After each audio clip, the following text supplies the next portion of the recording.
Thomas Burnfoot Brown was an English Loyalist during the American Revolution. Intending to become a quiet colonial landowner, he lived instead a turbulent and combative career. During the American Revolution, he played a key role for the Loyalist cause in Georgia. Following the overthrow of British rule and the success of the Revolution, Brown was exiled first to Florida and later to St. Vincent's Island in the Caribbean. Early life. Thomas Brown was born in Whitby, Yorkshire, England on 27 May 1750 into a prosperous merchant family. His father Jonas owned a successful shipping company. In 1774, aged 25, Thomas recruited colonists from Whitby and the Orkney Islands, and emigrated with them to the province of Georgia. He established the community of Brownsboro northeast of present-day Augusta and anticipated a life as a gentleman planter. Revolution.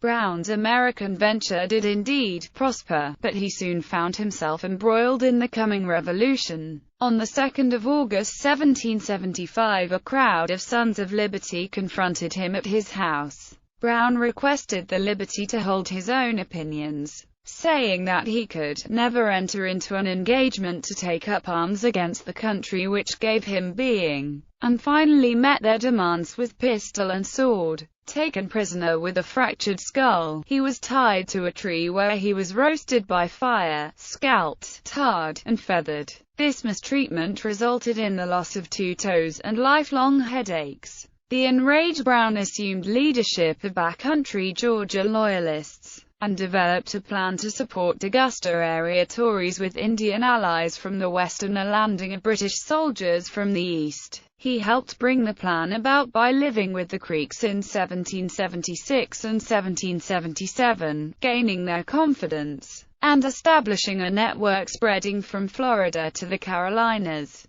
In 1779 he was appointed superintendent of Creek and Cherokee Indians and continued his efforts to engage them in the conflict. The King's Rangers. Brown came to lead the mounted Loyalist company eventually styled as the King's Rangers. His Rangers fought in Lt. Col. Archibald Campbell's 1778 invasion of Georgia, the 1779 siege of Savannah, and the Loyalist occupation of Augusta in 1780 and 1781, as well as minor backcountry clashes. In September 1780, Brown maintained a stout defense against Elijah Clark's surprise attack at the First Battle of Augusta, holding the fortified Mackay House until arrival of a relief force. On June 5, 1781 he was compelled to yield Fort Cornwallis in the Second Battle of Augusta after a spirited and creative defense. Nathanael Greene arranged to have him paroled and escorted to Savannah with his regular troops with the promise they would not re-enter war.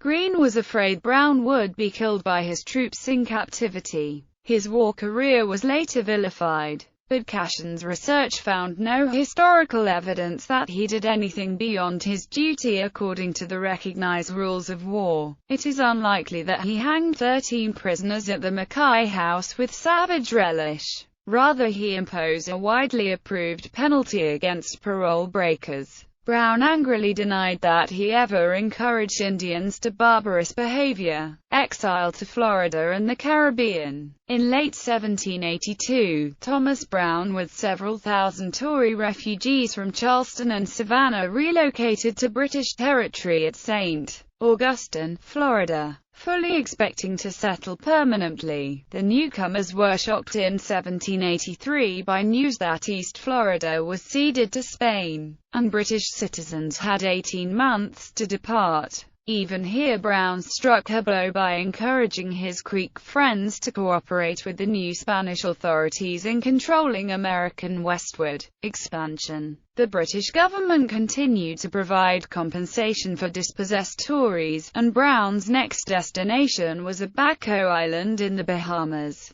Brown led Abaco Loyalists in protesting lack of representation in the local assembly. But the point became moot as the Abaco and later Caicos Islands lands proved unprofitable. In 1799 Brown applied for and received a grant on St. Vincent's Island. His status as a former colonizer still entitled him to a princely grant of several thousand acres, on which he finally lived his gentleman planter dream until his death at Grand Sable Plantation, St. Vincent Island in 1825. Appearance in literature. Thomas Brown appears as a prominent character in The Hornet's Nest, a novel written by former United States President Jimmy Carter.